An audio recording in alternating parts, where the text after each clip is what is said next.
Okay, we are here online. And we're here with Laura Aris. Thank you very much, Laura, for joining me. And we know each other for a long time, already 20 years. And you are a great performer. You are a great dance teacher, very experienced choreographer.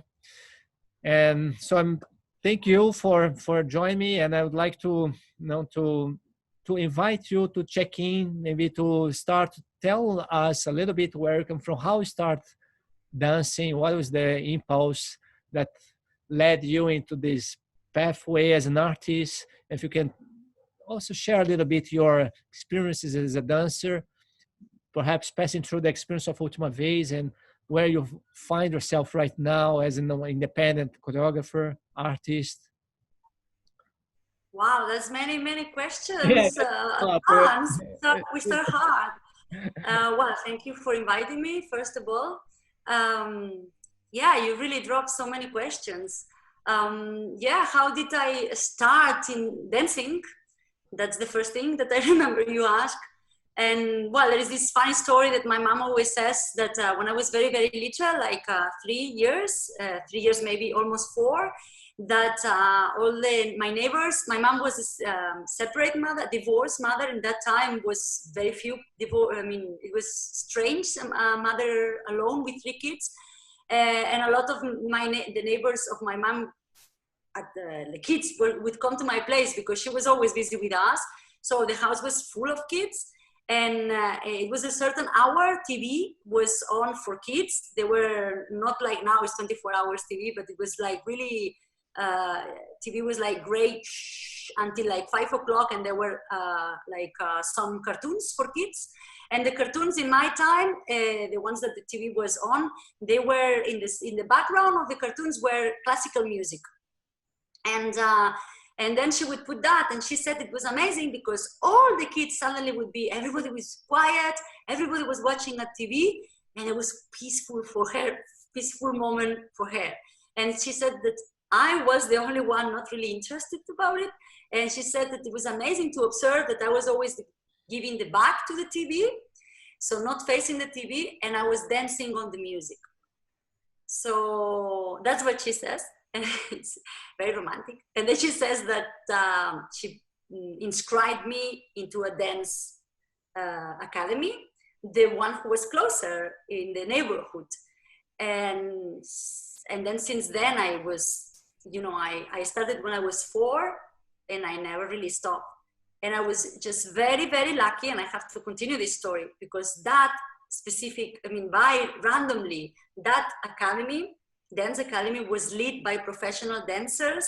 There were 2 dancers of Liceu de Barcelona, so like the opera of Barcelona, and they saw the potential through the years, and they were preparing their students to join the Instituto del Teatre, which it was the official, what is now the University of Dance.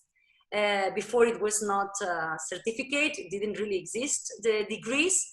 But they were really having contacts. They had friends inside, and they were really picking up some talented people that they were disciplined enough and passionate enough towards the access to the school, to the professional school. So I was just very lucky, just by chance. And these teachers, they helped me a lot, even financial wise. They allowed me to stay and do more and more lessons. A day, more days a week, and more lessons. While my mom could not afford to add more and more lessons because it was too expensive. The teachers felt talented enough, so they were like telling to my mom, just keep on, bring her. So this lady, she became like my second mom, Margarita Gutierrez. She's still alive, of course, and yeah, so that's my beginning. And since then I went into Instituto del Teatre. Finally, they took me as well. And I didn't really stop. When I stopped the Instituto del Teatre, I was already offered a contract in La Anónima Imperial, which it was a very important, relevant contemporary dance company in Barcelona. So sometimes, to finish the first question, sometimes I think, oh God, it just happened. It was all pam, pam, pam, pam, pam, pam. And sometimes I think, well, it was meant to be. I was really also determined. I was lucky, yes. There is a factor of luck in lives of people. It's a reality, I find. So I think I was lucky, but I could take the chance, and I took it like, you know, as good as I could, and it happened. We know each other already for 20 years, even though it doesn't look like when we see each other, but it's been already a little while that we got to know each other in Brussels. And that time you were dancing for Ultima Vez. How was this transition from Barcelona to Brussels? When did you arrive in Brussels? And how was the bridge to shift your life, professional life, to Barcelona, to Belgium? Well, again, it was again another, my memory maybe is a distortionate souvenir, maybe it's a distortionate memory. But what I remember, I was in this L'Anonima Imperial Dance Company, and I was very happy because we were really touring. We went a lot to Germany, we went to Brazil to perform. The first time it was with L'Anonima, we went to Kalamata Dance Festival in that time, in the 98. You know, we were really traveling a lot. So I was like, for me, was the top company, in my perspective and my opinion, was the best company in Spain, you know. So I was super happy.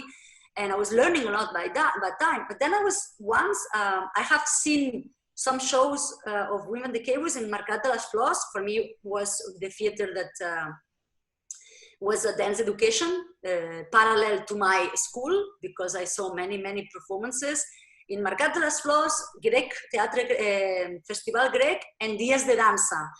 This I have to credit, I have to say, because that was one of the first outdoor festival that it was exist in Barcelona for so many years. It was one of the first outdoor festival. Now there are plenty. That was I think almost the original, and it was all the performances for free, and that was my education also. Every summer I could go for free to see so many artists, some small and some bigger. So this I have to credit, because after 2008, with the crisis, the festival shut down. And it's something that I still don't believe. And now people start forgetting about this festival. And this man who created it was really the seed for many, many other festivals that now are well known in Spain and in Latin America. So he really opened... So this I have to credit. That was my school. If we speak about education, school was part of my education, but going to see shows was parallel to it.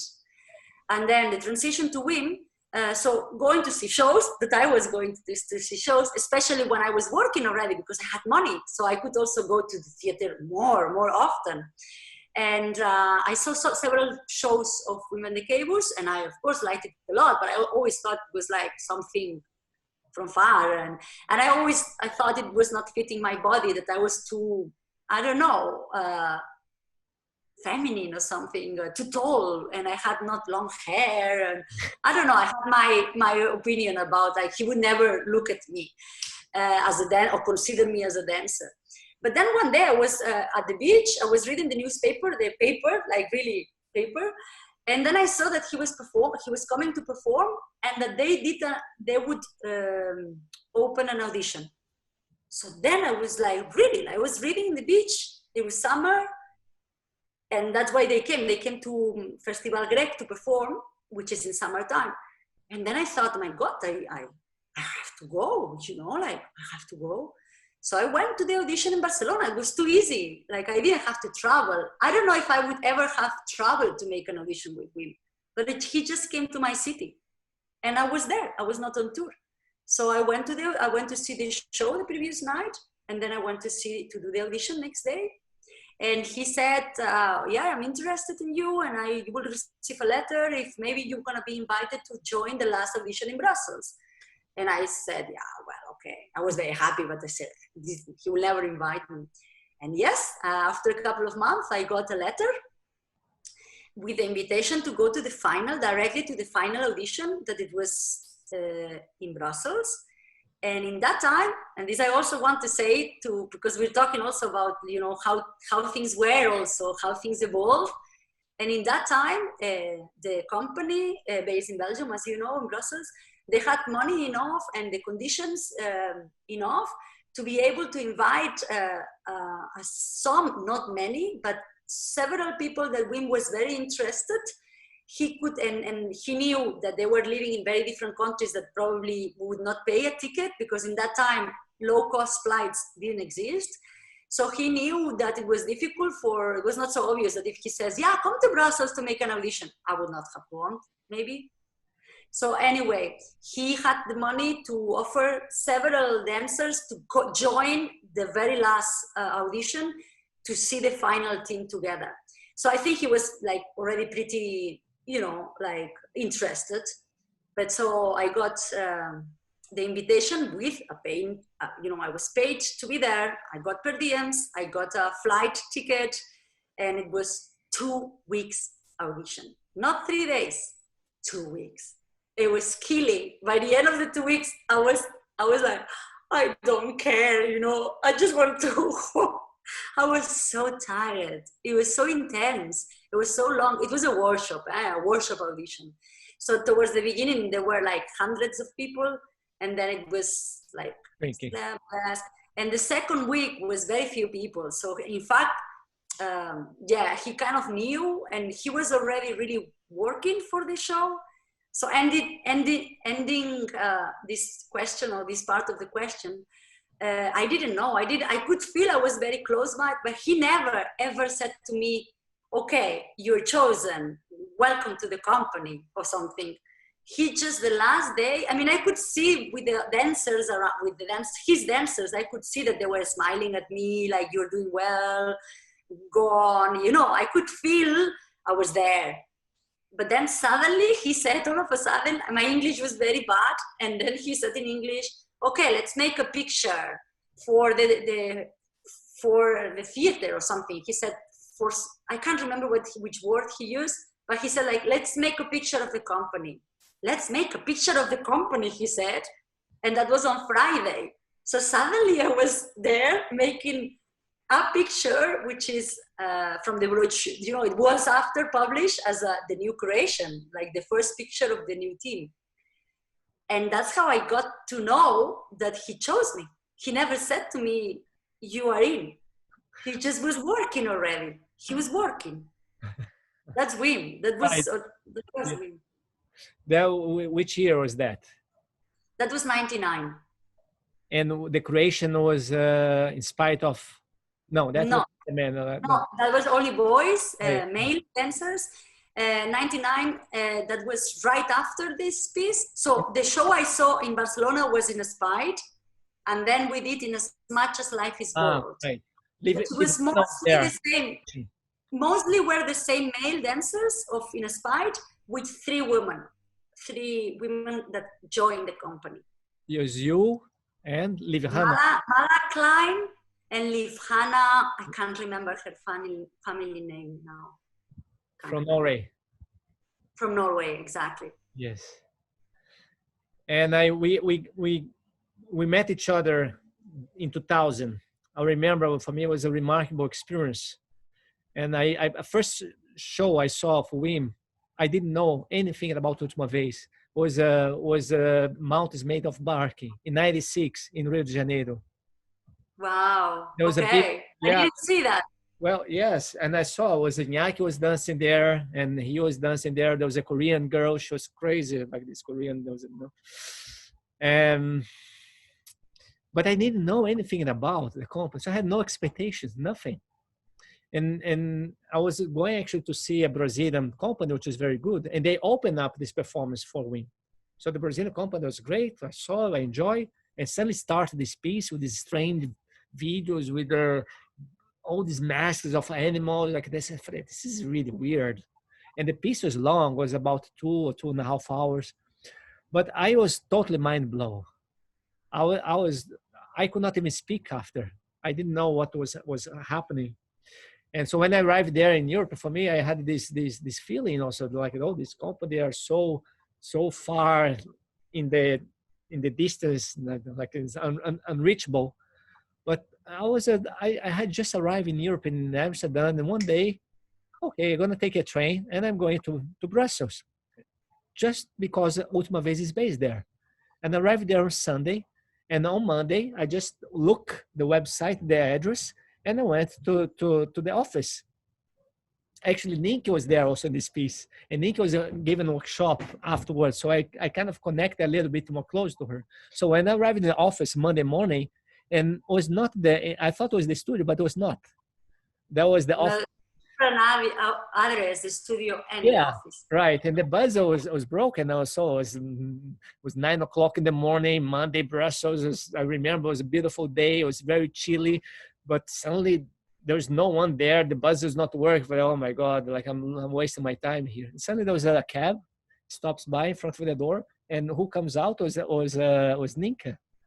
And then she kind of recognized me, like not very well, but she recognized me. And then I went up and she represented me to Christine, the manager. And already Christine was already a mother, and she told me, yeah, you can take classes with the company, and you take this metro and blah blah blah, give an address. So when I arrived there, and I remember you were there together with the cast of Scratching the Field, only women, and Ted Stoffer was teaching, and we must classics. And I was late. I think it was half an hour late. And then, okay, you can join. Today you can join. It's no worry, but from tomorrow, be precise on time. And I was like, I can't believe I'm taking classes here. We was taking classes. And for me, it was really kind of shocking, this entry. And so for me, it was, and then we got to know each other at that time. It was kind of open up a whole new world. So I tried the audition of Blush and I didn't get in. I really want to be part of the company, but my fate was a little bit different. So, but I had the privilege to follow closely the development of the company, to see you to the creations. And Wim was very generous with me. He opened up his door as a friend. So, and maybe you could tell a little bit the how you perceive this process, that I think you got a lot from this experience of Ultima Vez until the moment. You can talk a bit later the transition when you became more autonomous, but I would consider like maybe the golden time, as you discussing before, of Belgium in that beginning of the 2000 time. And I think Blush was a very remarkable piece. Then me and the Joseph also part of that, and then they developed the Fighting Monkey. So there was something quite special in that configuration. That I think I miss this a lot today, and I think I was the privilege to witness that, and I was also, I would say, delighted to see on the stage, amazing dancer, amazing performer.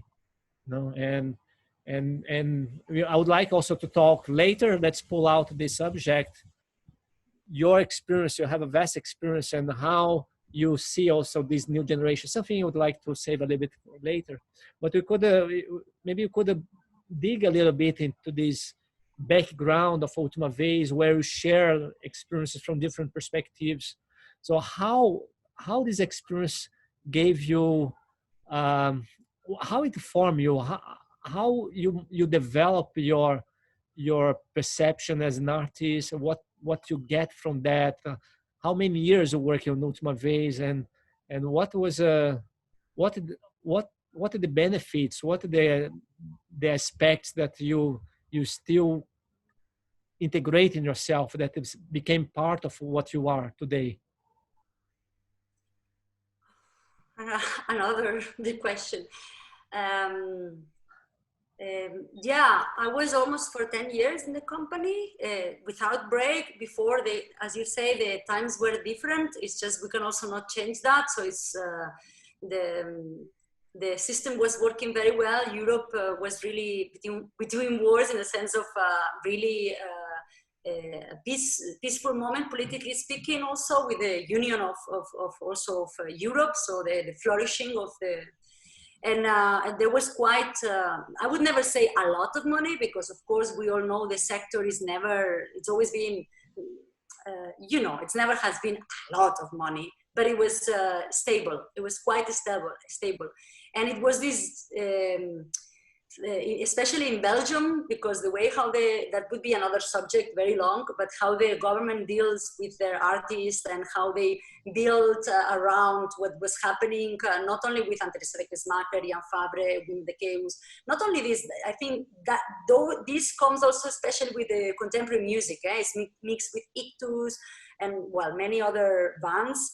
So they started to put this live music on stage, rock and roll, I say rock and roll, but yeah, I mean, contemporary, really research contemporary music, like really, they were really being creative in that time.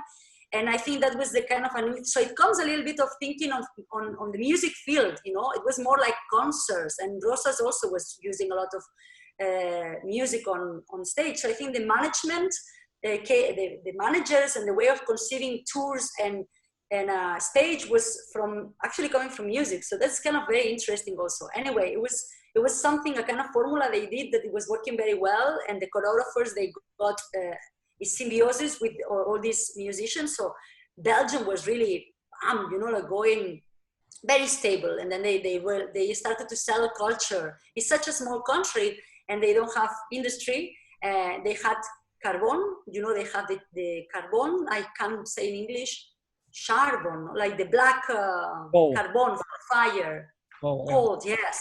So they had the industry of that, and that in the 80s or even a little the end of 70s stopped really, so it was bankrupt. So I think somehow they start selling culture. So I came to a company, one of these companies, one of the subventions company, very big, which a guy who was already experienced enough, because he started really, you know, very, very young and really by intuition. Wim is not a person, I find, under my experience, is somebody who his main strength was his intuition and the drive of his full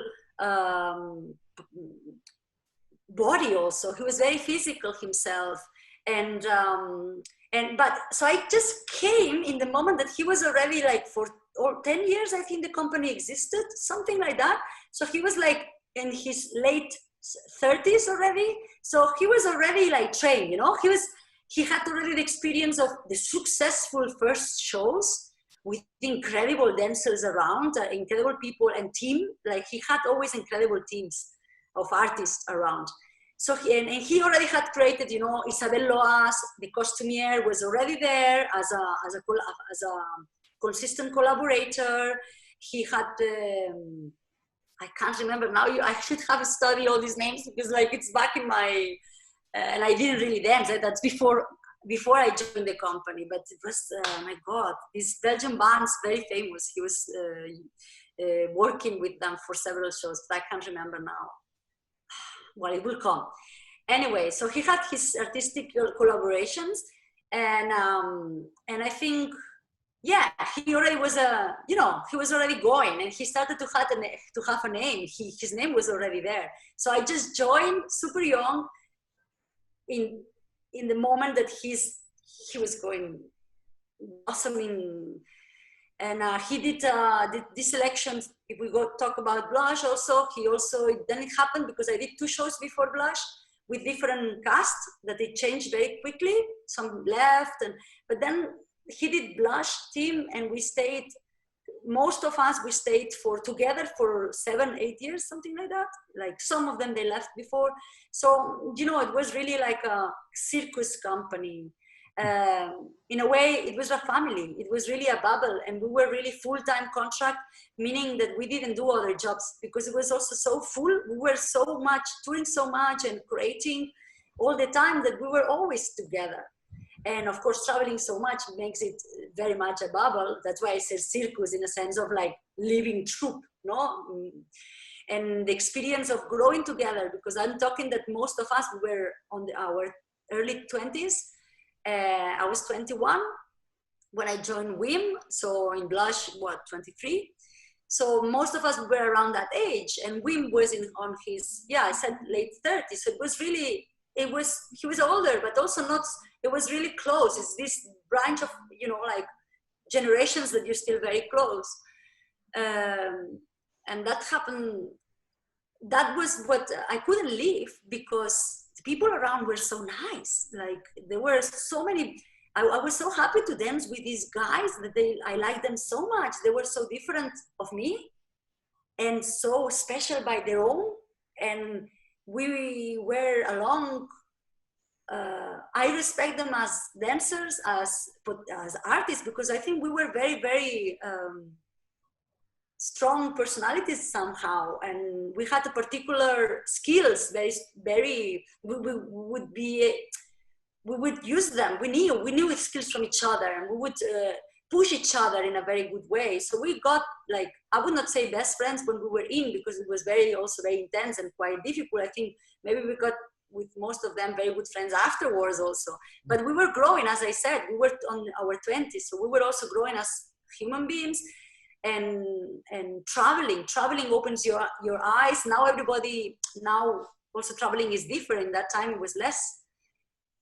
Well, it was our adventures. I mean, it was very intense on that. And then not only the dancers, the artistic crew, the whole costumier, the music, the musicians he would choose to work with and he would collaborate with, the set designers, the technical crew they were amazing. They were so funny and they were so nice to be around and so passionate and committed. Everybody was so committed. I can't explain, like maybe also it was happening, and everybody was pushed by the drive of being there. And I would also add, maybe it was a time that Wim would always open the studio himself and he would close the studio himself. He was just doing himself. It was so much compromise what he was doing so strongly that it got everybody in that wave of making and not stopping, although physically was quite exhausting, and mentally as well, because you have to put yourself in serve of another mind, give your ideas to him, but really following his drive and his rhythms, that not always is the same rhythms that one would take, or the same directions or the same manners. Not always you agree with the way he was doing, maybe. I think I can say that, but it was so overwhelming, powerfully inspiring. And in that time, which for me was very touching, it was that he was very poetic also. He was very intuitive, physical, strong, like very, very, very physical, intense, but also very poetic in many ways. And that was also that time, the way how he was building those performances. And of course, an artist evolved, and now it just evolved to something else. And that was really a combination of the system, the team. It's difficult to say. So before you start, why exactly into this transition in more current times and the context we're living now, I would like to point out one experience related to these qualities of this intensity, how Wim was working.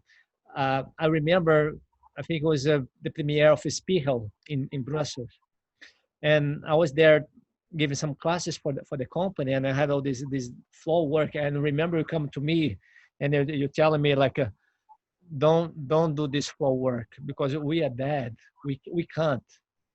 And there was this issue that I remember you telling me, like you say, we have to talk to him because I don't think you're gonna make it.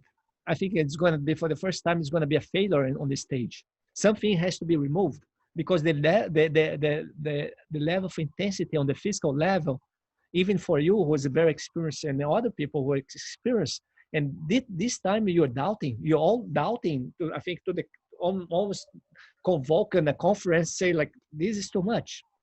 And I was not following the rehearsal. I was just there, and I remember Herman, he could not even join the class because he was just like completely broken, and the state of the dancers, I was like, yes, this is a perfect formula for a big failure on the stage. But then when it came to the premiere, I could not believe what, no, because everything was so impeccable, like everything, no. So there's some, and I remember that he didn't compromise at all. He didn't want to remove anything. No. And the Well, other, we add some transitions that they were a bit longer so we could breathe. This is what okay, so you don't take out, but you add more. that's But, what he did. and then I remember there was one of the most perhaps challenging on the physical level, because there was not the whole piece. So it's just fragments of other piece and putting maybe the highlights, which is usually involved lots of physicality. But and then you being in this company, and maybe you can talk about that, because of this big intensity, lots of people get injured, but you don't seem to have big injuries in while being in the company. And how you Yeah. how you manage to keep the health of your body, having to deal with this physical intensity and physical demanding in a way that allow you to you know to balance the physicality and your artistic expression, what you could give as a performer. Well, I mean, I really think it's there is a technical part on the executions of movements. So when I joined the company, I had to observe and deconstruct several things to understand, because I was not used to go such a extreme and the speed of it. And so I had to analyze to be able to do it myself. And I mean, I am a teacher. At the end, I became a teacher very young, and I'm still teaching. So I think I had this skill and I had to use it. It was a manner of survival. I'm an academic dancer. I dance always, like, you know, as I said before. So I came from school. So I was good at looking at copying also, but at breaking and say, okay, I understand the system, okay, and then I would make it mine, and then I was like, okay, I understand the system, I want to change it, because I'm a creative person. So I was like, okay, this is done, this is great, okay, this I can do, okay, it's safe, okay, but now I want to do this different. Or so that was also part of the learning process, no? And that's it. Like I have I think the majority of injuries in that company, they were especially because we were touring a lot. So it was non-breaks. Like the shows were heavy and we were touring a lot in that time. So that was also one of the problems, that if somebody would have a little weakness, and we were like a big company, but as I said, it was big and it was good times, but never has been great times. So it was never compared to these companies that they have a replacement for you or something. You know what I mean? There is some companies, like, let's speak about opera, so the bigger things, you know, like big subventions companies, state companies, that they really have a lot of money. There is always people that they can help you if you feel sick, if you feel a little bit pain, like football players. There is something is gonna come. Oh, okay, let's give him less minutes. No, let's put somebody to help. This in that company, it didn't exist. It was always us. So if somebody will get an injury or a pain, we had to help that person to be able to survive, and that was continuously. It's like we help somebody who is gonna. We see him is about to break, or it or breaks, like with maybe a small thing, but really like a twist of her ankle or whatever. And the rest, we had to take our roles, which it was heavy, with on top extra things to replace that person. And that was maybe something that I was also discussing in that time.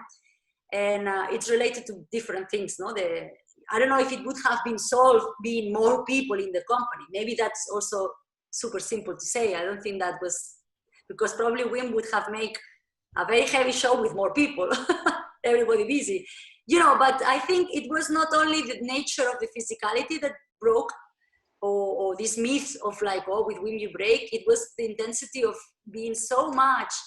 And of course, you're talking about the show that, yes, we did in certain moment. It was towards the end of our time together, so we were older in that time. We came from many years of tours, so we were all very tired already. This is true, mentally and physically. And maybe Spiegel was extreme on physical scenes very, very demanding, one after each other with very different muscle work. You would start the show with pushing scene, which was the giving birth, which it was like all pressure against gravity and each other's body. So it was all very slow, but full pressure. So compression in the neck, compression in the shoulders, compression, compression, compression. And then the next, no, that was the second scene. The first thing was a stamping. So stamp on the floor, kick the floor. So it's like very speed, kick, kick. Next scene, slow. I think that is stamping. And then the next thing is jumping. The three of the girls. Jump, jump, jump, jump, jump, roll, jump, jump, jump. So physically, this is an example of, that I put you that maybe in the last 20 minutes, we had to go demanding the physicality, the body, the muscle work. It was so extreme and so extreme changes and with no break that it was, that's about it. Yeah, it was a heavier show I ever did. Many other shows of Wim were much quiet because you had a lot of time to rest or much more organic transitions. So this example that you give, well, yes, and it was a little bit too much. That's what you saw, a very intimate moment of the company telling to him, we think, because we had experience enough to know we're going to break and we are okay. And you saw the premiere, you just said, I saw the premiere. So we arrived to the premiere and it was great. But after people will start breaking because it was a lot. But there was one moment that you start to get used to. I think that kind of a level of exhaustion in the beginning, it became a kind of tolerable. Yes, that's also true that you get used to a little bit.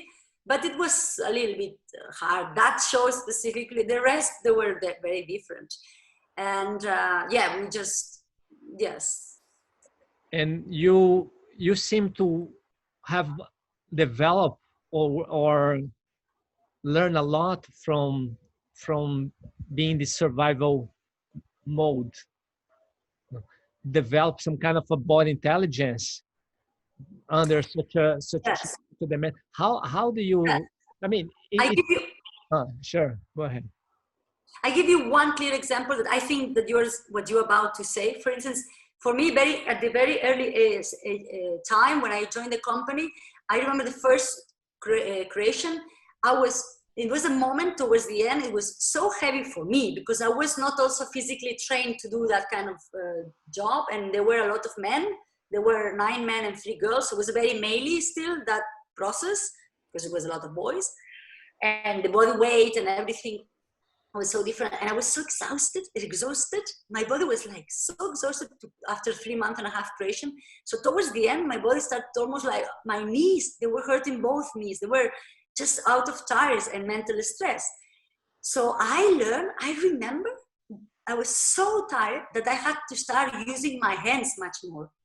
So I started to understand, to really perceive the rest of my legs when I was using the way I was using my arms in the rolls, in the especially floor work, obviously, because it was not so much upside down, no? But all the work, floor work was really, and that was like really, technically speaking, was a revelation. I really understood the benefit of shifting the weight, and then so I improved very much. I kind of opened up, anatomically speaking, I started to understand many things out of like, I can't use my legs anymore. Out of a survival, I can't, just too painful. And that was very interesting. And I use it afterwards very, very much as a teacher also to empathize it, to when I share knowledge, I would do comments that I experience myself. So I would say, well, no, I use those, the chain of steps, no, that you will liberate your legs, so then you're going to be much less tired for afterwards. How do you, for instance, when you're so tired, the way how you use your breath, no, how you breathe, the movement, it's essential, because where do you rest? You know, where is the moment that you're resting to be able to have these attacks of movements that Wim has, this speed, no? Because we would say Wim has or had or still have these speeds. So that was very interesting to analyze it and to be aware. And I remember, let's start to making that transition more for, towards our current times. I remember the time when there was this radical shift in the cast of the company, because that was not only a renewal of the company, but there was a renewal that was taking place in the whole contemporary dance scene of Europe. At least is how I was perceiving. You know? And the new cast was mostly very virtual physical dancers. There was almost like a different program. And before you have dancers like you and very experienced, highly technical dancers, and other times they're not even educated dancers, but they, women educated them to become great movers. And suddenly this quality was become a bit rare or more scarce. It was, the value was more about how incredibly virtuals, in terms of making tricks, whatever. There was a shift. Yes, No, I I don't know if that so was 2008 or 2009 or 2010. I don't 2009. remember exactly. No, but it 2009 he formed a new company. It was another generation, was a but new generation. in the past, but if you want to say in the past happened already, like the first 10 years of the company, not 10 but a little bit less, but the first years of the company, I think for 3 shows there were some changes always, but it was also a core of movers, because they were not all dancers, but some they also were dancers, and that they stay for very long. So they also, we created also the company with Eduardo. So it was a collaboration already. There were 2. Not there was not only women. It was a collaboration with Eduardo, and then there was this core of if I say dancers, they will say we were not dancers, but the cast was quite for a long time, and it was really for me was I was looking at all these videos of Lost Land, and I was people who I could recognize the faces, right? So it was my references, no? So that was a generation that we had for a very long time, and when they left, the company also, it was a really shift artistically speaking. You Yeah, could see in the history of Ultima Vez how things change. And that right. was before us, and then he started to take more dancers as well. So I think under the point of view of older generations, they might think the same, that suddenly Wim in the beginning of in the late 90s, he started to go more for dancers, and probably they thought the same. So it was us. And then after my generation, he went extremely, because it's not only Wim, it's also the let's say, not the market, but the schools, the preparation. So educational field keeps on changing and trying to adapt to the field. Right. So of course, by the end that we finished, a lot of the physicality, extreme physicality, the floor work, all this was already started, given in the schools. So all the young generations, they came with all that information in their bodies. So they already had, everybody know how to roll good, like floor work, let's say. Very much stylish in the companies that they were in the market in that time. So a lot of schools were doing as a repertory, or they were looking the videos of Blanche, and so together, so they came already very prepared to do these things, together also with the technicality, how the technical skills improve, like at the same time, every sector, in how the ballet has changed, how circus has been more and more extreme into technicality, how gymnastics, we all know, Nani Acomanensi was an amazing gymnast, but what they do now is like, well, why the specialization gets the evolution of a speciality, let's say, of a discipline. I don't know how to call it because it's so relative in terms of dance. But if you think in other terms like gymnastics or ballet, which is a form, is the same form. For instance, to put an example of ballet, which is not, then I don't go to dance because it's very, contemporary dance is so big, no? But the height of the leg on the history of dance has going more and more and more up. And it went extremely higher fashion. Like the first dancer who did this was Sylvie Guillem. She came from gymnastics, so her leg was here. And after Sylvie Guillem, the standards of the legs of the ballerinas is like, bam. And this didn't exist before. So sometimes also it's also the canons, or the how they go deeper, and you know what I'm talking about. So in contemporary dance, in this, let's say, in this kind of style, I would say, of women the cables, this kind of physicality, they came very prepared. Like young people were doing things that in my generation we never did. We were not, like everybody was talking, I was laughing because everybody would talk, these young guys that would come to talk to us as if we were like, and I was thinking, my God, you do things that I never have done and I would never do in my life. They were much more acrobatic than us. But it was not, I think WIM was, from the outside, everybody thought it was so acrobatic, but we were not doing acrobacies. It was another kind of, yes. It seemed so extreme, but in fact it was extreme in another way, in the implication of in the profile of the dancer, in the implication and commitment of the dancer on stage, but in the mental commitment, meaning also all the ideas behind. The ideas were extreme. The situations were wild, and we were committed to those things, but not so much on, yes, of course, always was like we were trying to reach new steps every time and to research and to bring new stuff on stage. Of course, that was part of the will of us, but many other things around. So I think there is a misunderstanding also, because as you say, the highlights is the physicality of WIM, but I think at this my time, because now it became a bit too much this to me. Now even the company now is so much that. And I think before was this poetry that I was talking about, there were other ways of, and we were really much less prepared physically, or physically extreme virtuosism. We were not so talented physically as a very young dancer. Many of the young dancers are. And maybe just to finish of that, just I opened the light, a reflection on the field. At the same time, what was happening, I think, I might be wrong, but it was, of course, all the degrees, all the schools, from the 2000, schools of dance start opening around the globe, in Europe and around the globe. And we start having degrees and master degrees and PhD in dance. So dance is all over, with teachers that they know more and more. And the style in the schools start changing. So they shift from education of the 80s, 60s, 70s, 80s. The education was Martha Graham, Limon.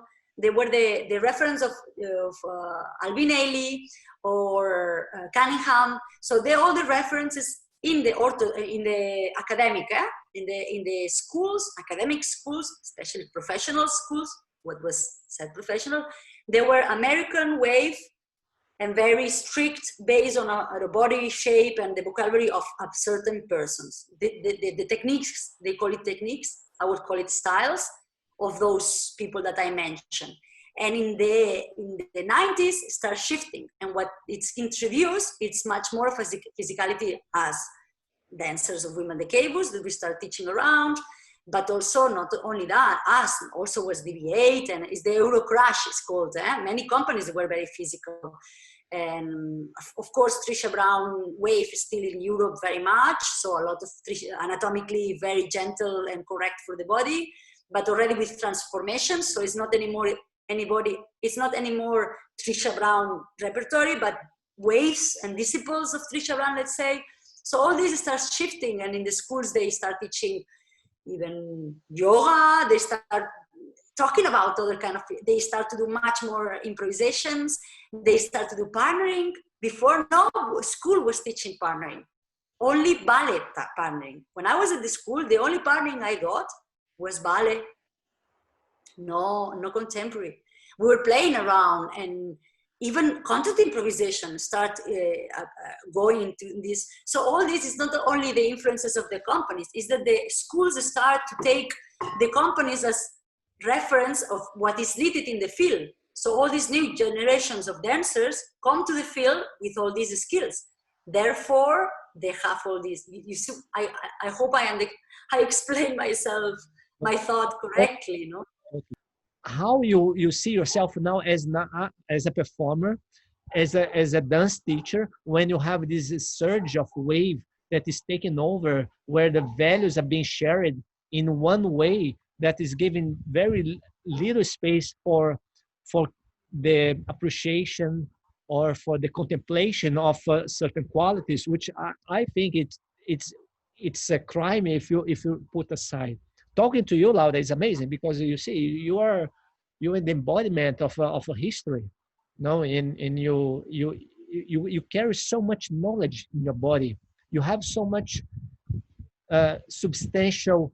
I mean, you're the presence of what now when you're talking about it, it means a lot, really. And I think today we are in this kind of fast food tendency. Well, I think you went to the core of something that I have been obviously thinking about. But listen, for instance, I give you also already an example. It's something I have been always asked. Well, because of my trajectory, many times, very quickly, people talk about the physicality of WIM, and we start talking about the tiredness or how extreme physicality and all. And in fact, WIM was much more like in the whole, what it was.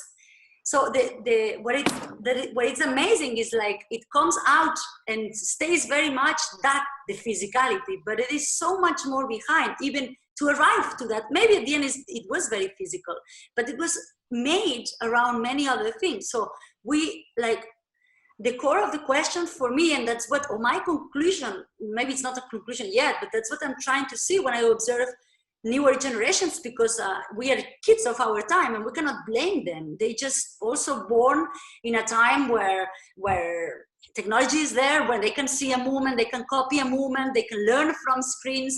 Before we didn't, you know, I had to go to the theater to see new steps, and then you will see them, you will try to copying, which is normal. Copying is a part of the learning process. So you try to copy, but you have seen it one time. So it was impossible to really copy it exactly. So through this trying to copy something that you have seen a second and you don't remember, then you immediately go somewhere else. Now they just go again, and it's very flat. So it's different process of learning. You cannot just, it's a tool, screens, and it's also a tool. So I don't want to, it's a very complex, so I am a teacher as well, and I'm still a maker, and I connect with the audience. There are these waves of the concept of beauty, or the concept of fast, even though the space and time, the concept of space and time, this we talked with you, I think the other day, has shifted or changed.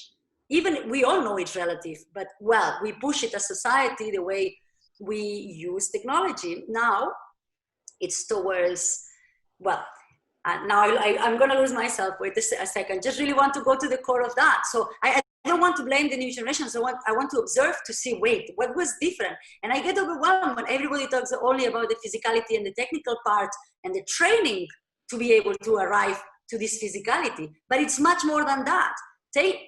Technical training, it's super important to protect the body and avoid injuries. This, it's like the base. And to expand the possibilities of your body with your own potential to the extreme. So if you can do more than double, whatever you can do, bam. So with the analyzation and the knowledge of physicality and the training and the discipline and of the practice, you're gonna get very far. And as is contemporary and research, go as far as you want. But what for? What for? Like for form, only for the form of it. So what we are talking about, virtuoso, the form in the air that you do, the way you land, the quality how you land, the softness, the transition how you go. All this is physical qualities that, of course, we as the mirror neurons, we see, we empathize, and we consider it beauty or no beauty. Depends of our culture, depends of the time we are born. So this keeps on changing. But yeah, cool. But that's very important. That's dance. That's part of the dance. But that's dance. You say, yeah, it's movement. Well, dance. Again, what is dance, you know? Okay, it's movement. And it's well done. Not as much as it's well done or fast or high or slow or deep, you know, all these things that we know, qualities of movement. But then you, and performing, the body of the person, is it beautiful, or you think it's beautiful, or whatever.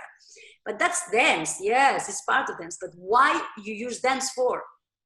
Why? Like this dancing, besides, there is a lot of potential in the dances, in the movement itself, the connection with the others, the mirror neurons, how you feel it in your body, even if you're not doing it, just by watching, all these things that we know already with the neuroscience. Now it's been proved scientifically, all these benefits also. And why people like to see sports, because they really exercise at the same time. So that's why they also like to see dance, part of the reason. But for me, then we go to performing arts. We go, why we dance? You go to dance in the discotheque, you go to dance in a ritual, which is a discotheque if you want, because in the discotheque can be a part of it's a modern ritual, just that it's with, yeah. So, but I was committed because I was really intrigued as a very young person, girl. I was just driven to the ritual, because I consider it a ritual of theater, of a black box in silence, that they're gonna tell you a story, or a story that maybe is not so clear. It can be, don't miss, you know, I don't want to be, I try to be simple, but you know, like maybe it's an abstraction. Dance, contemporary dance, it tells a lot of things in abstraction. Lots of conceptual, where they, you know, we all know there is a lot of thought behind, but you don't really, it's not so clear, and people get uncomfortable, whatever. Or very much are telling stories. But the whole process of what you want to say, what are we doing, how do we gonna, so the form and the language you use and the media you use are part of a process of that you need many other things. So I speak, and that's the core of what I want to say. I speak while I was driven, and I still driven, and I still am part of the ritual of black box, sometimes also outdoors, but speaking, performing arts, where the here and now and the connection with the audience now is changing very much, and we're looking for different ways of connection. And after the pandemic, or during the pandemic times, we will be forced to relate to the audience differently, or how the dancers relate with each other. I'm totally in love with partnering work, as you know, and this, you know, is my research still. But what I was fascinated, and Wim was a good example. That's one of the things I learned, and for me was one of the things I learned. I mean, that I was that I was very fascinated, and I was having fun. I didn't learn it with Wim. I learned it before. I learned it going to the theater. But Wim was doing that, and that was great, with amazing people around. And it's putting your knowledge, your skills, your discipline, your body, your mind, which is the same, your strength, your personality, your language, your voice, in function of ideas. And this, we had that conversation before. For me, that's a core, that's the thing. So the whole technical, the physicality, the sweat, yeah, some shows they need that, and some shows or some scenes, they don't need that. So again, if we go to when you were asking about the Spiegel, that was extreme. To me, was unnecessary, and somehow so much, or, you know, that was not my favorite show, if you want to say. If we speak about, oh, what was your favorite show? In fact, I would talk about some shows that they are not famous, that we toured much less, and that we were dancing very few, but the process was amazing. And in fact, the result was quite, was very strong. It's just that, okay, Wim is not recognized or it was just, I don't know, it just didn't happen that way. So, but what I mean is, like, and one of the things that it was fun with Wim is that the whole team, all that, you know, like ideas and around ideas. And Wim is not the only one doing this. That's performing arts. And that was to put my body, my physical dance on in function and at service, I would say, almost, you know, as very important part, because that's a skill or a practice and our tools I have, and I try to evolve, and I'm very interested, and I love the studio time and the training, and I'm addicted. I think I'm addicted to movement, to move. But that's one thing. And then after is like, for what? I move for fun or for training or for keeping in shape. But then after we are creation, the fact of creative process to create something. together. And storytelling would be also, to me, if you ask me, that for me is one of, I think I get into a little bit of what we're talking about, and that's what I think is happening a little bit in extremes, like that. Now there is a lot of schools that they, like all these schools, they come very well, also circus schools, and we should also talk about break dancing, because the incredible research movement, physical research that has been the last decades was not at the schools, was at the streets. They were amazing. All the evolution that they did in terms of shapes, you see, forms and rhythms and quality of movements, not break dancers, sorry. People who, because I say break dancers and I think this is a style. I don't control the styles. So I don't mean that break dancing style. I mean people working on the street, that they do all this popping and, how do you say? Street dance. I don't know either, but I think street dance, that's it, street dance. There were so many styles, and I really have to credit, I find the last 15 years, at least 10, and I would say 15 already, it has been an incredible research going on the streets in many levels. And it has been mingled, these guys and girls also, more and more and more, they have also wanted to fight. In France is happening. They're fighting to get their place. Then we can discuss if I think it's correct or not to put this on stage, because as we all know, it started on the street, and I don't know if this has to be on the stage.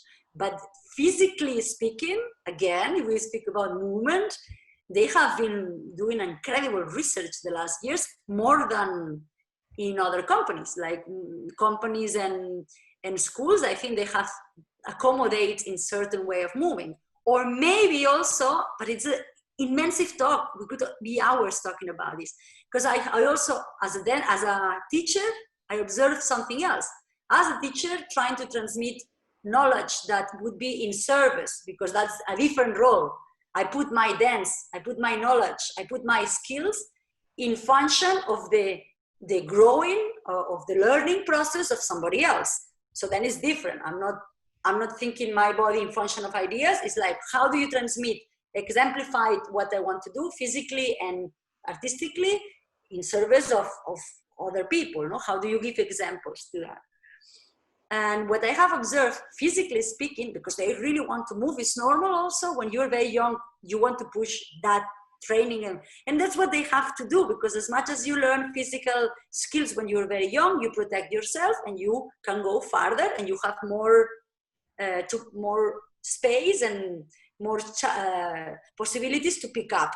So that's what they have to do. They have to go to the physicality, because it takes, as you say, it takes time, it takes practice, rigor. That's one important word in our sector that sometimes I think nowadays sometimes we lack the rigor, the discipline, the passion.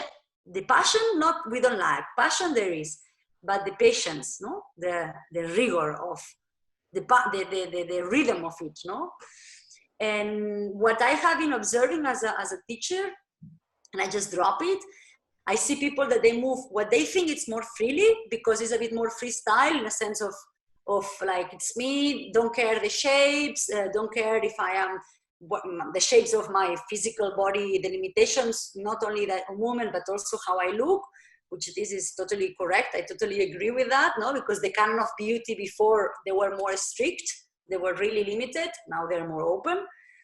But I see people moving very good, but very freely, but somehow so far away of certain, it's like there is nothing wrong with lines, I always say. Like, people don't make lines anymore, Like the other day I read a post online by Martin Kilbadi. I think you should talk to him as well. And Martin Kilbadi was like, he just posted, what's wrong with releve? And I was laughing, like, I thought it was hilarious, what's wrong with releve? Like, there is certain still that they wear in the field of dance that there is nothing wrong. Physically, we could put another name. Maybe you don't call releve because everybody goes, oh, it's ballet term.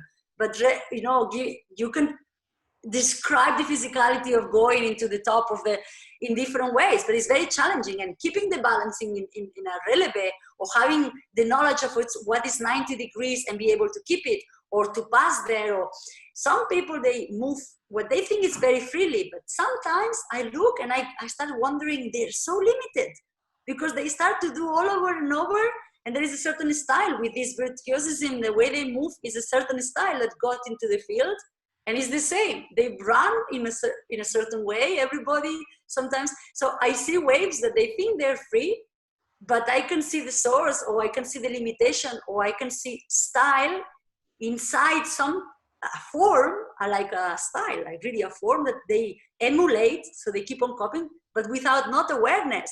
And I think this is even worse than when you know, I'm doing Cunningham, I'm doing Marta. I mean, at least we knew what we were doing. Like, now I do this, now I do that, now you know, we could change. Now there is a fake freedom sometimes. I'm generalizing, and it's very difficult to speak about a dance field or what is dance. Because then, just to end up, at the same time that we have this physicality going on, and you were asking about these virtuoses, there is at the same time, I could also discuss that, because on stage, if you go to the shows, for instance, in Belgium, where I live, and well, it was the nest of in the 80s, was the nest of contemporary dance for a while, now has been shifted, or I don't know where it is now, but it's kind of democratic in many places, I guess. In Belgium right now, on the scene, like the research, well, there is also a lot on the scene that I would not even say, physically speaking, it's very, very much in their concepts. So again, not only conceptual dance, because it's not true, but yeah, it's like, I think right now in Belgium, it's considered a bit old-fashioned. All the, you know, the big ones are there, but the young ones are really moving in very different ways, and it's not with all this virtuosism, not this close to the physicality of women, not at all. It's really another kind of physicality, which is, yeah, not always, they have a dance training, but not always use it on the stage. So in this abstraction and conceptualism is very much in the field, in the market, at least in Belgium. So I think it's both ways. It's the extreme that's happening now. It's very interesting, but the situation starts to get quite complex, because one of the phenomena that is happening lately is this merging of many fields. And before, we could see the frames with more clear boundaries between what is circus, what is contemporary dance, what is ballet, what is street dance. And now there's this tendency to put everything together in a melting pot. And yeah, maybe you could talk a little bit about this dilemma, because as you said, you're very much a performance-oriented person. So the whole structure of a study movement and keeping this vigor and discipline, everything points into this direction of going to this black box and performing. But today we are not very clear who are those people who are coming to our classes. They are dancers, they are movers. Like, no, I think those boundaries is open, which is a good thing in a way, but perhaps it also become a little bit blurry.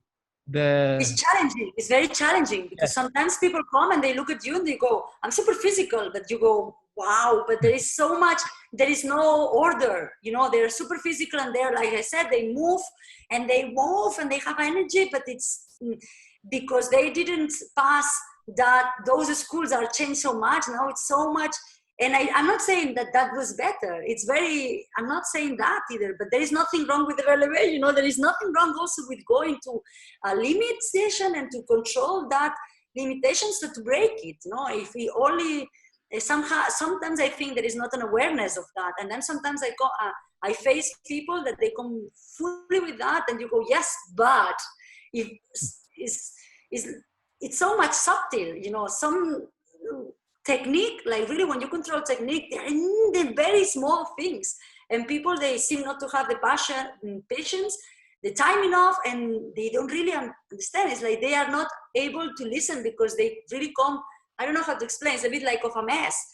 And before, sometimes you had to come on, wake up, and take them out of the, and now it's the opposite. Now they come with, whoa, and then you go, wait a second, okay, let's go to the box again, you know. So and again, I say, if I think as a mover, I say, okay, whatever, you know, I'm not going to impose you. Why? I'm going to put you in a box. I don't want to be the bad one who tells you, oh, go to the box, because in fact, you know, if you mix what the freedom with the box, wow, you will have both things, which is great. You can do actually both things. And then we can talk about nuance, you know, about technique. And sometimes it's challenging because I don't want to be the one who goes, and then I go, okay, let's go more free. And then of course you lead the people, because what for? What are you here? If it's like to have fun, if it's for your freedom of physicality, it's great. What I'm gonna put you in the box. Now, what do you want to dance for? Then people who are listening to these nuances that they, no, I really want to, it's because they are more, you know, like they go a bit more deep into, or maybe they know a little bit of what, it's not only dancing. Dance is many things. Again, dance is in service to me. Dance on stage is in service of many other things. So again, if you say about Wim, what is things that you remember? I remember many things physically and the tiredness, but I also remember books we have read, conversations I had with collaborators, like writers that they were in the performances, conversations I had with, I don't know, I remember one performance, Pure, that the neuroscience came during the creation to talk about us, about the memory, like how memory works. And I remember that conversation with this doctor. I mean, it was amazing to have this access. I remember many things that I remember movies that we were watching, or they were inspirations for something. And I discovered that movie because somebody, or because Wim said you have to see this, or because somebody else suggested to watch it. I mean, and that all this, which is everything, no? Like sometimes some young students come to me and they say, I love this music, no? Now they don't even say, they just go to the phone and they see the Zagazan and they have the music.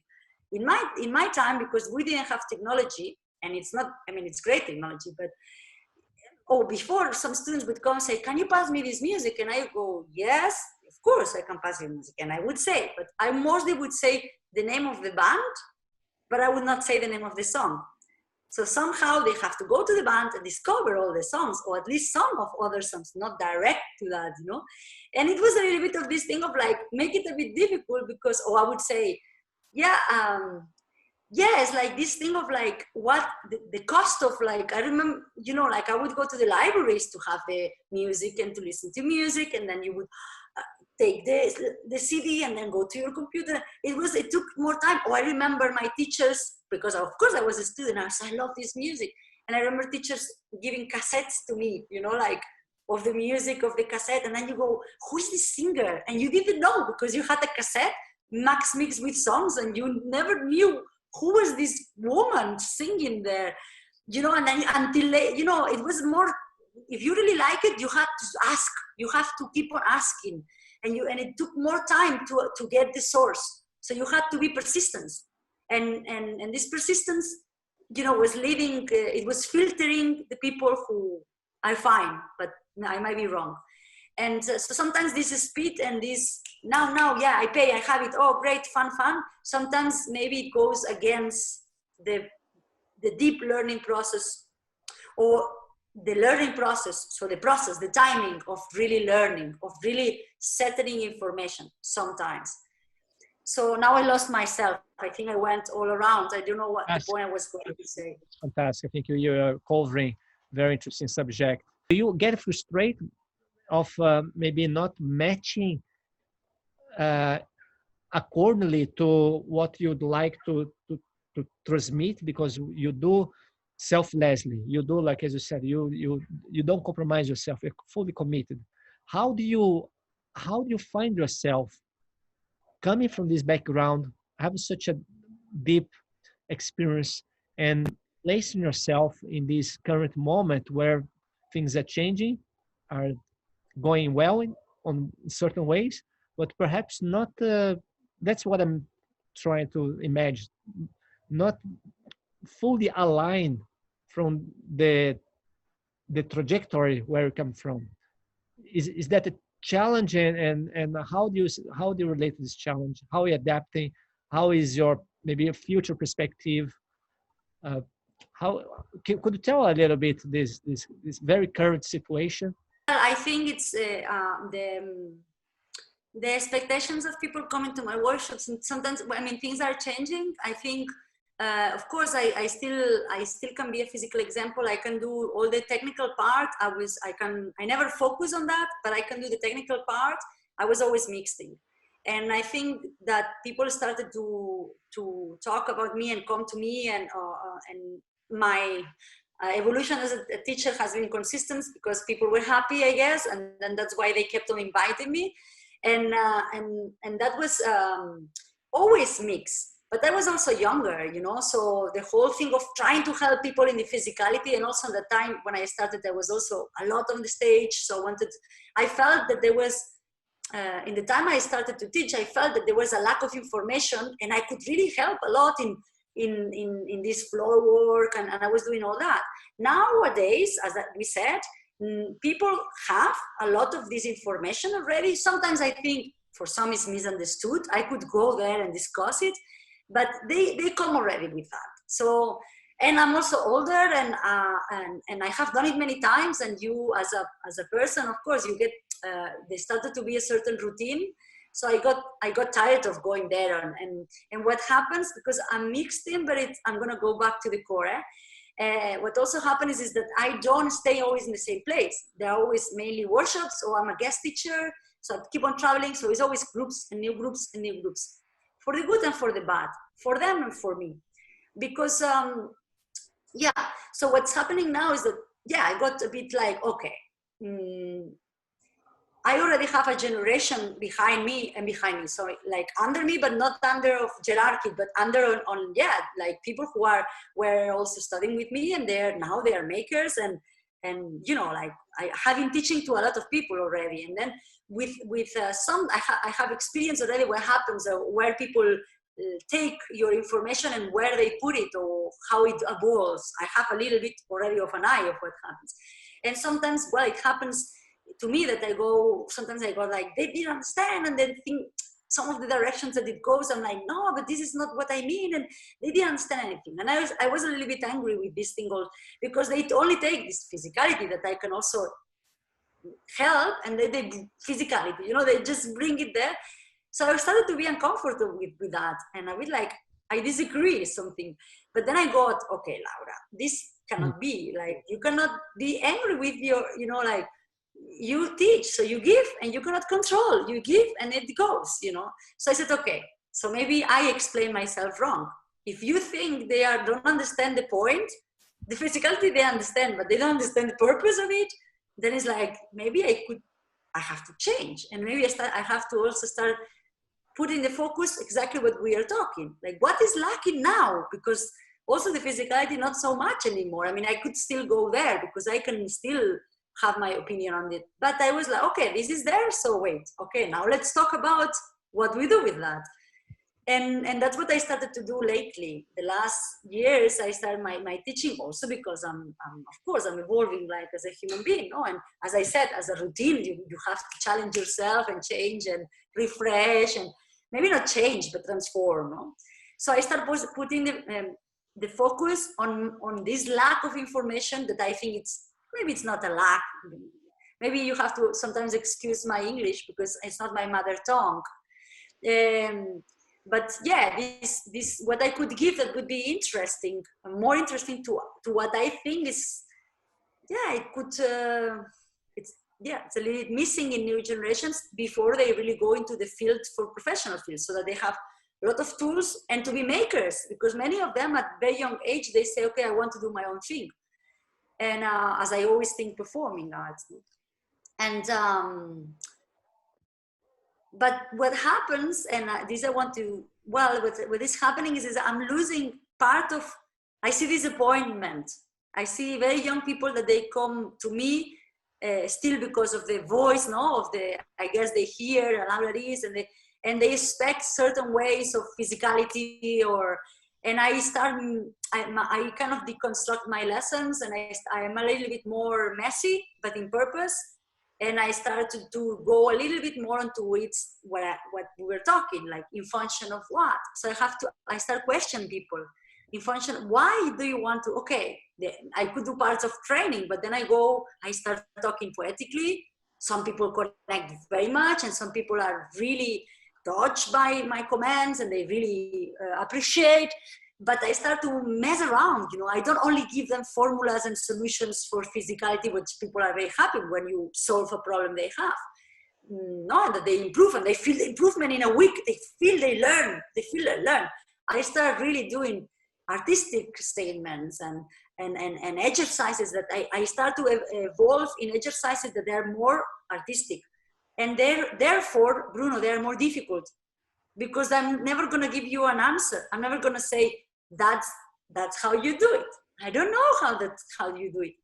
So it is much more exercises that they are related to physicality, because I'm a dancer. So I'm not going to go in my shows. I do many other things than dance, but in a dance workshop, I will go to a dance, to body, but I will question. So I'm losing a kind of crowd. I'm losing a profile of a dancer that it's too, there is not a result, there is not a quick result. They don't dance with me. I dance, many times I dance less. I provoke the situation, and so there is a transition, which probably it's a normal transition as a woman of my age, or so much evolution. And it's a little bit of a challenge. So it was a challenge for me to change on regarding what I thought, the field, what I see in front of me, also balanced with my own reality and will. But at the same time, it's hard, because you see it's less successful, you know, it's less, it needs more depth, it needs more time. So that's why I tell you, it's the handicap I also have. Sometimes when I go longer in a place, things happen. See, when I stay a month in one place, in parts, or at parts, sometimes I stay 5 weeks, things happen, you know. They have more time to go, and then go, and then go, you know. When I do a workshop over 1 week, well, some people get many things because they're already ready for these nuances. And some people, they go, wow, but I thought that everybody, Laura is, and you know, they get, so it's a very, now if you ask me, I'm being very honest. And yeah, it's a very difficult moment, because you see that maybe you lose certain kind of dancers, that they don't come back to you. They go to another kind of, where they think they learn stuff that they can use very quick, and they move faster, and I can do this, but I'm bored. I did it many times. I'm not interested. And I really think the other thing is, I'm not the only one doing it. I'm sure there is people doing there, but it's another kind of approach to movement, to dance, and with much more questions, much more with the intellectual part of the field. Even being very physical, but it's happening. It's scary. I'm a little bit scared, but I follow my heart, and I keep on being messy. But yes, of course, you have the sense that you are losing control, and you are losing this wave of, like, yeah, the crowds, no, kind of. But other people will come. I appreciate very much your honesty and sharing this vulnerable space. And I can tell that I relate. I have this empathetic relation to what you're saying, because even though my focus in the class was not towards performance, but the process that you're going through, I'm being through that as well. I think even before you, for me, it started in 2010, because maybe it's something that you haven't been so much involved in how being teaching, but my teaching is being changed a lot. So I'm going for really, really specific qualities, going really slow, really into details of certain things. And that was just frustrating the expectation of people. Of course, because it takes time and it goes slow. It goes slow and it goes, and and I saw like many doors closing to me, and I was freaking out. I was losing that position of being recognized, of having a certain status, and I see the new generations taking over. So the ego was freaking out, but there was a certain quality inside, that a voice, something that was telling me, stay cool. This is the right way to go. But it's a painful process. It's almost like you have to shed your skin. You know? And for me, I start to reorganize the way of still being in this field. I didn't need to go out of this field, but the kind of connections established now, it makes much more sense for me. If I was trying to be in a kind of way, faking myself or forcing to be someone who's not in a line with the very core. And I really appreciate it, Laura. I mean that you are. That's why I want to talk to you, because again, we discuss a lot of your personal experiences and our sharing moments. We know each other, but I value a lot what you what you what you are, what you have to share, and we always have these deep discussions, very long talks, and it it's just very inspiring for me to see someone like you not compromising, or not trying to put whatever layer on the top just to survive, just to give a trick. And I know it's a tough one. It's no it it requires lots of maturity, and that's, I think, what I see. You have a beautiful maturity, to position yourself what you believe, and to be there, and give without pulling back, without removing anything. You dedicate yourself fully when you are in that space. And and now we are going through this. While we're speaking, we are undergoing this major crisis, this pandemic. So it's going to be possibly another radical shift. No, we already point out the phenomena of YouTube, like how people are, uh, learning in incredible speedy ways. And now we have another component, which is the social distance. On the other hand, we also are forced now to slow down. And that's an interesting thing. We are locked, at least I'm still in Brazil, very messy. Spain was locked down very strictly. I think in Belgium as well. But anyways, people spend some time with themselves, and that's something we are not deliberate to putting ourselves in that space at all. So we are at least we are having the chance. We are given the opportunity to dwell a little bit in this space, to slow down. I don't think it's everybody is going to that zone of contemplation, because you can easily get distracted also in internet, whatever. But at least there is like a pulling back into this frenetic rhythm where the humanity is going, and we don't know how it's going to manifest in the future. So I think we may go in opposite directions. So maybe no, it's lots of speculation. Uh, do you have any idea or any feeling, how do you see yourself transitioning in these unknown dynamics that we all seems to be at loss? How is going to how you're forging or carving this new new form of transforming your artistic passion in a world that seems to be very chaotic, very disassociated? You have put some thoughts on that, how you contemplating Yeah. it? Yeah, well, I think even before the pandemics, I had already that what I was telling to you, that it was already a transition for quite many years, and the way how I teach is very different, and also I'm getting older, and I had my crisis, no, already. I was like, what do I do? Do I continue or not continue? Is it not working because, you know, maybe they don't want, just, you know, like I was a bit like, what? And what happens, which is very important to say before I go to what you ask, is that I still perform on stage with my own creations, but I don't work with for everybody, for someone else. It just didn't happen. It's not that I don't want. I think I'm always so busy, and people put me always so busy that it doesn't really happen.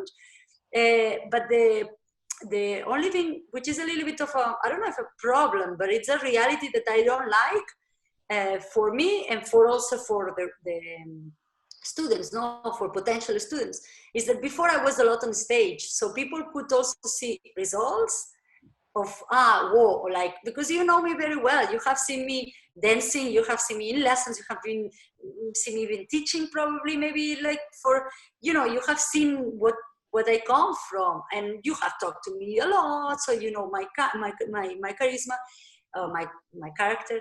But when people, very young people, come to you, they just come because they heard the name or because you're there, and you know, and they don't really have the, I'm less on the stage, but because I'm less on the stage, and a lot of the students, they go less to theater. So it's both things. So when I started the conversation with you telling that my school was also going to the theater, and in Marquette de las Flores, I was so young, and it was other times. Now I think it's impossible. But I was so young, I was going there, and I was waiting until the end, and then asking if I could go in. So sometimes they would let me in for free. They would just go, and I would say, I wait here in case there is some free seats. And I think they saw me so young and so passionate that sometimes, this I should not say, and I would love to meet that person who was, because I was there many times, and I would not have tickets. And if people would not go in, they would, at the end, they would go, and they would let me pass, you know, and I would just go and see shows for free in the theater. But I was there from the beginning until the end, like, you know, this waiting list that now that you still normally have to pay. But I think these guys in the door, they saw me so young, this girl alone here, she must be loving this, you know. So I went to see shows for free because I didn't have money. My mother would not give me money to go to see every show I wanted to see. You know, she was a single mom. I mean, she was alone with 3 kids. So I was going to the shows, and many young people now, they come to dance because they love it, but they don't necessarily go to see shows. And then I get confused. I just don't know anymore. And if they go to see shows also, they said, I want to see you on stage, and I'm like, yeah, I dance in Latin America. I have also much less chances that they see me on stage. So there is something unbalanced that is happening because of different reasons with my personal life, and also because of the market is very hard. And the crowd of people who want to come to do dance performances, they want to be dancers, they don't want to see shows. So I don't understand. It's just, for me, because the way I come from, the way how I approach this sector or this ritual, this community, was so much different, you know, like I didn't mind if they were dancing or not dancing. Sometimes I want to see shows and I didn't understand anything. Like you said this about Women in the Caves. I saw the show and I didn't understand anything. That I had the same. I saw Bereft of a Blissful Union and I was like, dancers talking, screaming, the lights, the music, the hanging musicians. I was overwhelmed by the sonography exploding, like explosion on stage, like things that I was like, my God, like amazing actors sometimes. I mean, people like acting more than moving, but you could see that they were not dancers, but moving great somehow. I was also shocked by that, but not also only with women. I would see Romeo Castellucci when I was super young, and that's theater, but they don't talk. And that I was like 14 years old watching Romeo Castellucci, and I would be like, what is this? And it was probably not dance, but it was also not theater. I don't know what it was. but it was, or Jan Favre, you would say, so the Jan Favre, you would go like, huh, what is this? And so I was going, I don't know, and that's and now it's a little bit unbalanced. I'm not on the stage. I have a lot of dancers in front of me that they don't go to the theater, and I get confused. So I go to your question now. What's gonna happen now after the pandemic? Or what happens during this moment of break? For me personally, it's a break. So it's really, I don't go to the theaters because they're closed. So I don't go also to the theaters. I'm totally out. I don't teach. It didn't come from my heart. They asked me to teach online. I only did some sessions made for the confinement. That they were mixing poetry and dance, text and dance. So they were lead improvisation sessions. Several for a couple of, I did 3 times, that's it. I did some interviews and that's it. Technical class online, I just couldn't deal with that. And what is happening in these pandemic times? For me is a way of like trying to be patient, for real, quiet, at the same spot also. So I'm in my house for a long time and this never happens.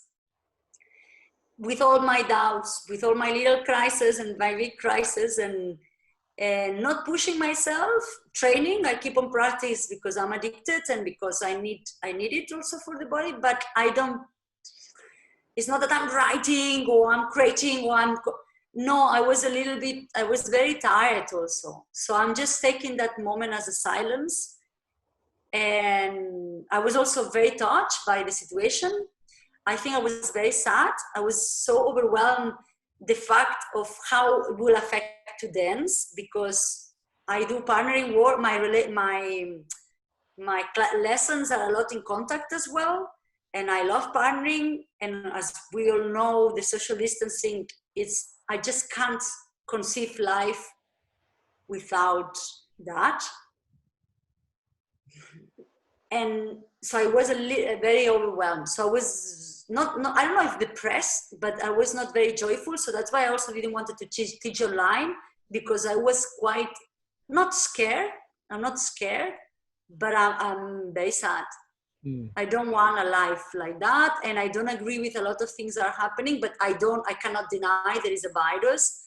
I know it's a pandemic, you know, I know the risk and I know how, and I wear the mask when I have to wear the mask and all these things, but so I wanted to, I don't know, Bruno, I just really I'm taking the break. And I think I was thinking that I had to take a break for a long time, but I was driven in the flow of just keep on going. And the pandemic has given, let's call it opportunity or chance to be optimistic, but yeah, it was not chosen. So it took me just a while to understand a little bit what was happening and what I was feeling, because it was not so obvious. I was very down. I was very sad. So I was reading a lot. The first month I was reading like hell. I was just reading because I didn't have anything to do. You know, all my commitments, they were gone. So I just went into the books. That's one of I do sometimes this, and it's the source of inspiration and source of knowledge. So that's what I did. Now that time has passed, I started to be more active and I do a lot of things home, and I have less focus, and I start to be concerned also, because I see how long this can take. Because at the beginning we didn't know anything. It was like, okay, we stand by for 1 month. Maybe this is happening. It could have been that the virus was not so strong, or that they find, you know, it could have been like SARS was less time. Now this looks that we're going to survive. We're going to live with COVID for longer. But SARS, I was in Asia at the end of SARS. So they are much more used to do all this mask, and because they came for them, I think it was 1.5 years. So but it didn't go to Europe. It didn't go to Latin America. It stayed in Asia, but they had it in 2012. They had SARS like very heavy. So it was not the first time. So some other, like the Las Vacas Locas, the mad cows, all these things, they were like passing by and we could kind of go on. But this was really the first time in our life history, not in history, but for us, no, like for quite many generations, no?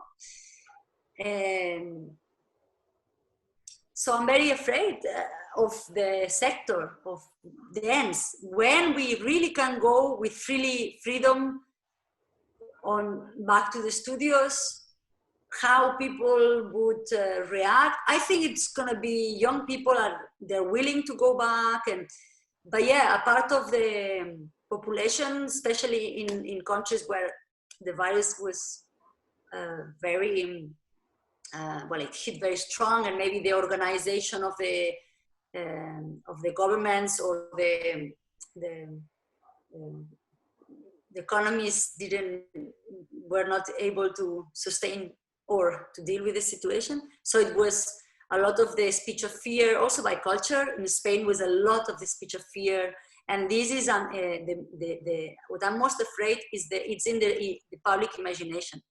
They succeed to put this issue in the public imagination, and this will stay much longer even than the virus itself. And that's taking our freedom, besides the physical freedom for real. That's putting the seeds of fear in the brain of people, and we already all live in fear for many reasons. That's inherited. We have it as a human beings, and we have to fight for that, you know. Fear of death, starting with, but that's extreme, you know. And I really hope, of course, I want to be optimistic, and I hope that many people are doing reflections and they're taking this silent moment and this. So I do believe, and many people are really also creating and writing good stuff for sure, but many other people, very creative, very sensitive, they're totally blocked in this period. I don't feel very creative in this period, honestly. I'm pretty sure many people, yes. For me, I got like, and I still don't know where to, so I don't feel, oh, it's a time for creative, not yet. Maybe it will happen. So what I'm doing is trying to be patient. I also I live in a country where I am protected. Some people, they must continue like whatever they must continue because of survival. So I'm in a privileged country, safe, relatively safe, let's say, no? And I have some savings, so I'm not panicking for my income next week, you know? So some days, Bruno, some days I go, oh, I have to change profession, and if I will be less on the stage, it's gonna be even worse than before. I thought it was already a transition. So sometimes I go into a catastrophic imagination, and sometimes I go more quiet, and I really enjoy my time also. It also is happening also that, as I said, reading books or going to the studio for no reason, alone. I catch myself dancing sometimes, oh, I'm dancing. And then suddenly I'm singing, and then I sing very bad, but I'm singing. So I'm sort of, wow, I'm like, also being, because I have been in the studio so many times in my life alone, because I think for an artist it's very, very important. But the last times the last years, I have been doing several solos. So I passed so many, I have been as an independent artist, it's so hard to keep the artistic discipline going, because you don't have the whole company structure. So you have to, well, it's hard, and to be alone I cannot pay a lot of people to be next to me all the time. So many times I have to be, the whole thing starts with me because also financial limitation. And I do it with joy because I always did it. But in certain moment it was a bit too much of like a lonely, and now it came this pandemic and again alone. But yeah, when you just let time pass and you just keep on going and relax, of course, less tired mentally and physically, things start happening. So now I rediscover the joy of being in the studio alone with no purpose, which this is already good. I'm kind of making peace with dance, my own dance. But this of how I'm going to relate to the new, when I'm going to go back to perform or to teach, perform, well, I will perform. I'm very happy. In summer, I have at least one date that is not canceled, so I'm very happy. and this makes me like I have to be fit because I have a performance. But besides this, everything is cancelled until almost next year. Very, very few things. It's not sure. I have things in autumn that they're maybe yes, maybe not. Up and down, Bruno, up and down. I don't have more to say. You know, for me, it's amazing. There are so many similar modalities of thinking. I can connect to you in so many ways, even though we have different expressions, different trajectories. But when I hear you, it's I relate a lot to your, especially to your current moment. And it's been a big delight to talk to you, hear your experiences and everything that you very generously were offering to us, as usually you do. So a big thank you, much appreciation, Laura. And one thing just to conclude is in regards to this big pandemic we're going through now. And I'm just so much like you. I feel like not driven for creation, just taking this time, going also ups and downs. And one thing that's been very inspiring for me is to have this kind of talks. This is the one point where I feel the opportunity is start to manifest. Because before you would meet in the corridors of Impulse Dance, just as much as all the other artists. And now it's been such a privilege now to use the technology to start to connect, not only just connect, but connect in a very fundamental way, in a way that is implying survival as well.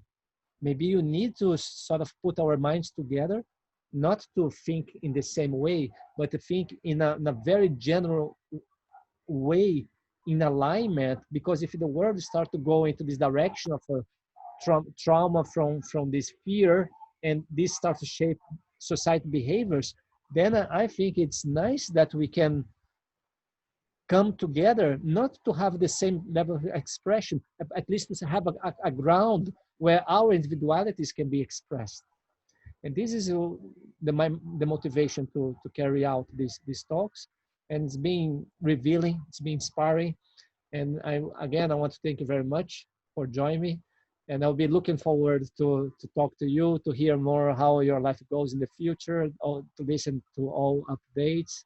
And I'll be dearly looking forward to meet you again, to to have this talk. Each other. Yes, without fear. Yeah. Okay. Well, thank you. I was a little bit, doubty about, like, I was like, these interviews online and these Zoom meetings.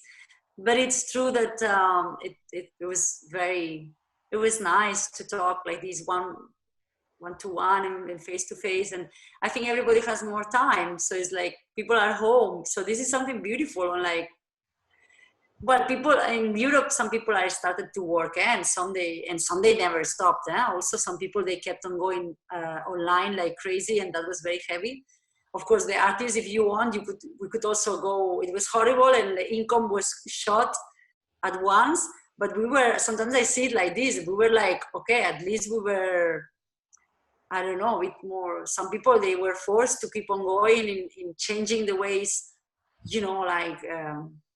Not only the doctors and the people who were like with the food, no, I mean, just people online, all of a sudden your house is your office. And I guess that was also very tough for some people. So, well, anyway, I try to also see, my God, I'm super privileged, it caught me, the pandemics when I was in Belgium. I mean, it was all like, and maybe, as I said, this break, there is also actually very beautiful things that are also happening that maybe after reflecting into our work somehow, I just don't know how yet. So thank you for inviting me. We're going to have the vision and the strength and the ability and intelligence to cultivate those opportunities in a promising way. So I think it's step by step. And as you said so many times, it requires lots of patience. And this is a big challenge for our culture, has been so speed up in certain ways. So I think this is the key word, like patience and trust, and learn how to wrestle, to embrace the unknown, because it's a great loss of existential anxiety, and this is it's a big lesson for us. And I think we can get out of this situation much stronger, much more grounded. So, and thank you, Laura. Gracias. Yeah, we keep in touch, Bruno. Touch. Bye bye.